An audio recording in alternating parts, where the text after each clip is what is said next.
Hey everybody, Dave here. Hope you're having an awesome day. So, this video is going to be a little bit simpler this week because at the time of this video when it posts, I'll actually be in California at Lightbox Expo. It's a big art expo in Pasadena, California, so I'm really looking forward to going to that. But about a year ago, I was working on these Botna bags, and they're a little model kit that I made where you can put them together, and then if you wanted to, you could paint them up. I've got a couple of videos for these, so I'll show them. But at the same time that I was making these, I started sketching up another robot idea that was a cassette tape. And I thought that'd be kind of fun. I could utilize some of the same components from my Botna bag and actually make maybe arms and make like a robot cassette tape.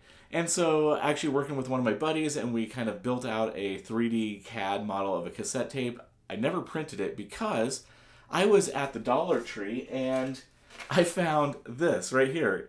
It is an air freshener. And it's a mini cassette tape. I got two of them so I could mess around with them. Let's see if I can get that to focus in really quick. Come on, camera. There it goes. So this is actually the perfect size, the perfect scale. And I got it for $1.25 and I don't have to print nothing. So let's give it a try and see if we can make something awesome. So come on, let's do it.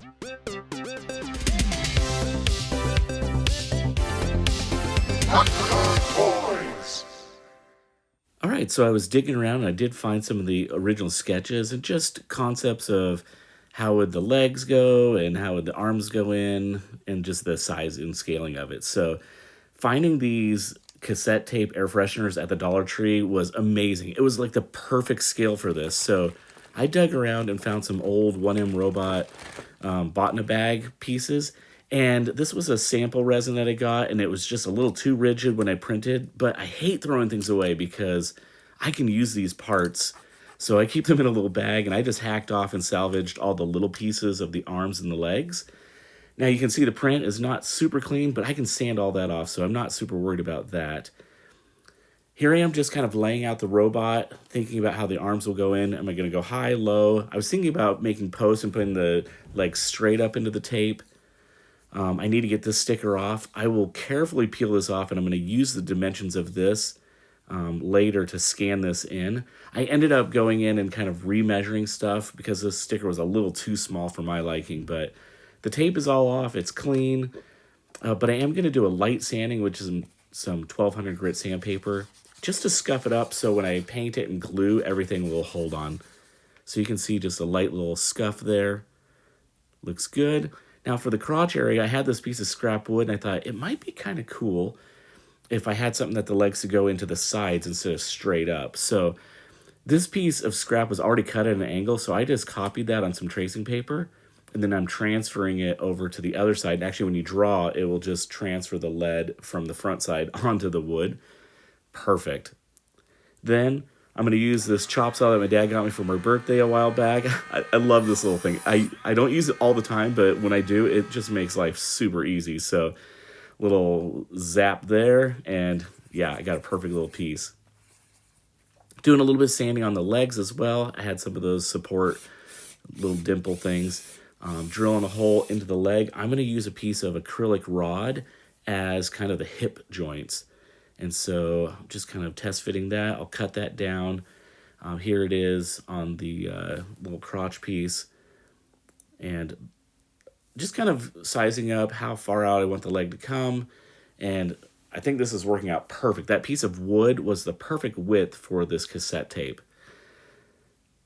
So I'm going to go ahead and glue this on. Now, I glued this on, and after gluing this on, I noticed that the side of the tape cassette tape wasn't lined up perfectly, and these things drive me insane. I know I could have just left it alone, but the glue had already dried so hard and I couldn't get it apart. So fortunately this wasn't glued, so I kind of broke it apart, cut off the little tabs and realigned things and glued it back together, and then sanded it all down.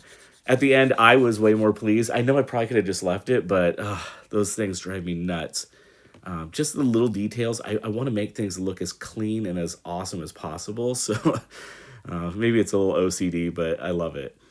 All right, gluing in the hip joint there. The arm, it didn't set in really nice because it was kind of loose in there, and that air freshener part was kind of spongy. So I had this metal tubing from another project, and I thought, if I sand this peg down on the arm, I can fit it in there and it'll be really nice and tight. So here I am kind of just testing that. I did sand that post down quite a bit. And then I used these plumber pipe cutters to cut the rod because I just couldn't get it cut with my little saw. Then I glued a little super glue in there, and then I'm going to slide this into that hole. Once that dries, I should be able to fit the arm right in.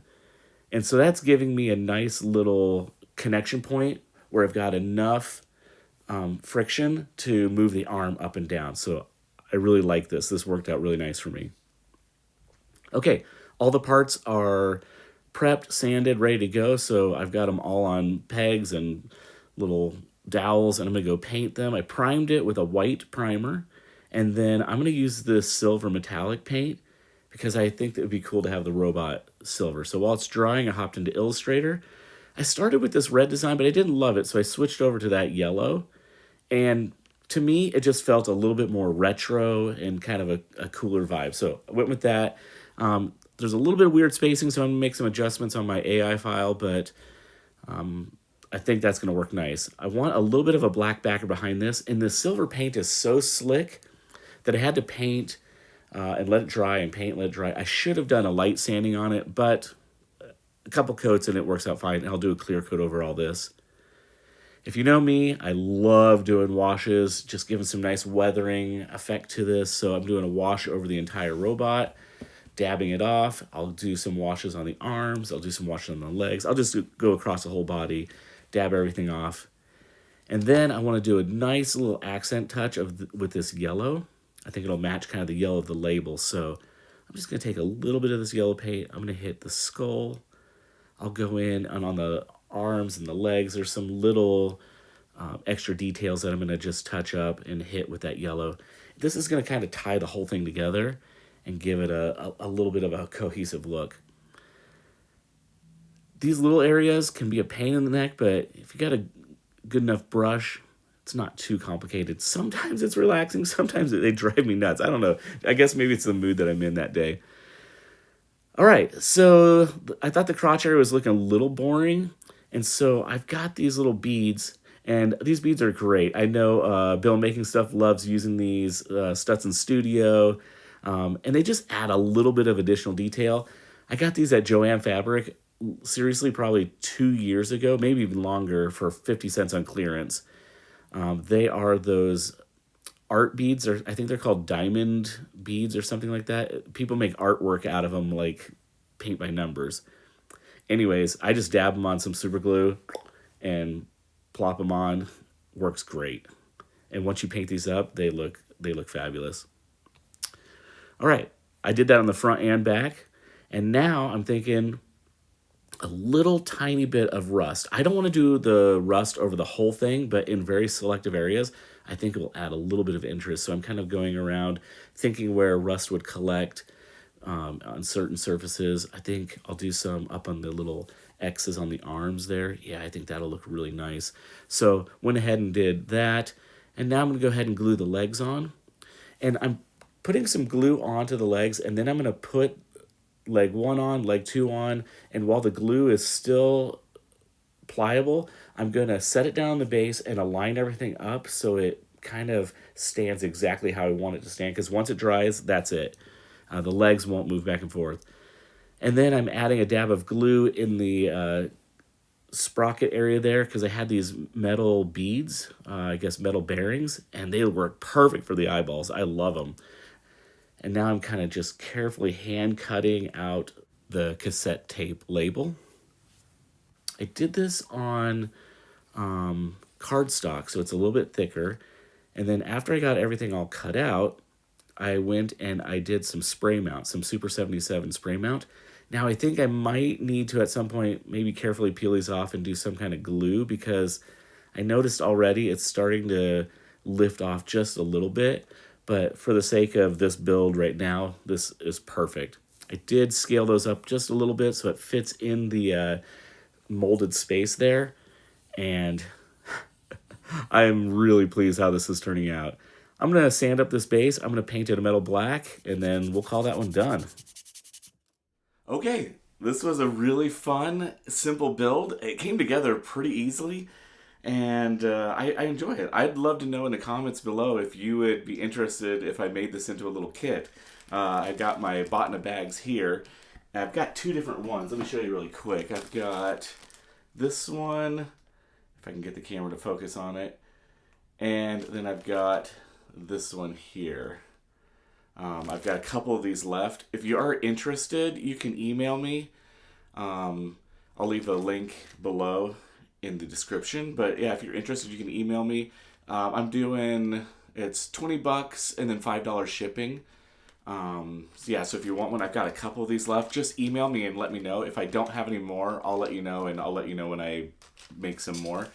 If you are international, I will tell you ahead of time, shipping is stupid expensive, and I've had a couple of viewers actually purchase them and pay for the shipping, and I am like blown away and super honored. And yeah, but shipping typically runs like 30 or $40 on top of the cost of the thing. So just want to give you the heads up. If you're international, just beware of that. It's not cheap. So anyways, yeah, let's do some turnaround shots of this thing. And as always, it's a great day to be a toy nerd. Have a great one.